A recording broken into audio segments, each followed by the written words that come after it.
យកប្តីទៅសងម៉ាំងយកប្តីទៅសងម៉ាំងយកប្តីទៅសងម៉ាំងយកប្តីទៅសងម៉ែយកប្តីទៅសងម៉ាំងយកប្តីទៅសងម៉ាំងយកប្តីទៅសងម៉ាំងយកប្តីទៅសងម៉ែ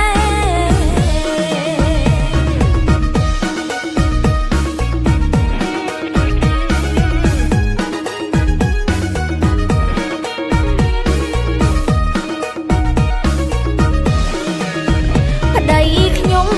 មិនដូចប្តីគេក្តៅចិត្តម្ល៉េះទេម៉ែអើយជួយផងលួចដើរលេងសុទ្ធតែប្លង់របងលួចដើរលេងសុទ្ធតែប្លង់របងស្រវឹងម្ដងម្ដងបានខោបានអាលស្រវឹងម្ដងម្ដងបានខោបានអាលថ្ងៃមុនសតែខោខ្លាញ់ប្តីអើយប្តីចង់តែចាប់ច្របាំងក្រោកព្រឹកឡើងធ្វើនិយាយខ្សើខ្សាំងក្រោកព្រឹកឡើងធ្វើនិយាយខ្សើខ្សាំងចង់តែចាប់ច្របាំងយកទៅសងម៉ែក្មេងចង់តែចាប់ច្របាំង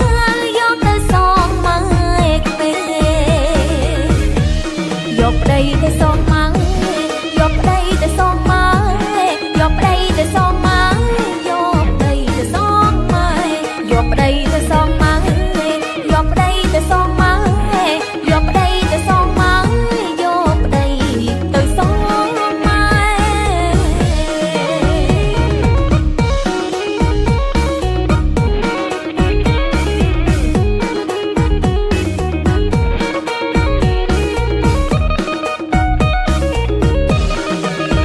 ប្តីខ្ញុំមិនដូចប្តីគេក្តៅចិត្តម្ល៉េះទេម៉ែអើយជួយផងលួចដើរលេងសុទ្ធតែប្លង់របងលួចដើរលេងសុទ្ធតែប្លង់របងស្រវឹងម្ដងម្ដងបានខោបានអាលស្រវឹងម្ដងម្ដងបានខោបានអាលថ្ងៃមុនសតែខោខ្លាញ់ប្តីអើយប្តីចង់តែចាប់ច្របាំងក្រោកព្រឹកឡើងធ្វើនិយាយខ្សើខ្សាំងក្រោកព្រឹកឡើងធ្វើនិយាយខ្សើខ្សាំងចង់តែចាប់ច្របាំងយកទៅសងម៉ែក្មេងចង់តែចាប់ច្របាំងយកទៅសងម៉ែក្មេងយកប្តីទៅសងម៉ាំងយកប្តីទៅសងម៉ែយកប្តីទៅសងម៉ាំងយកប្តីទៅសងម៉ែយកប្តីទៅសងម៉ាំងយកប្តីទៅសងម៉ាំងយកប្តីទៅសងម៉ាំងយកប្តីទៅសងម៉ែ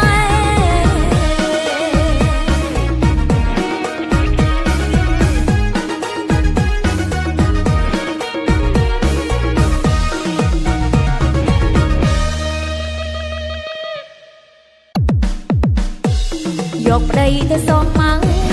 យកប្តី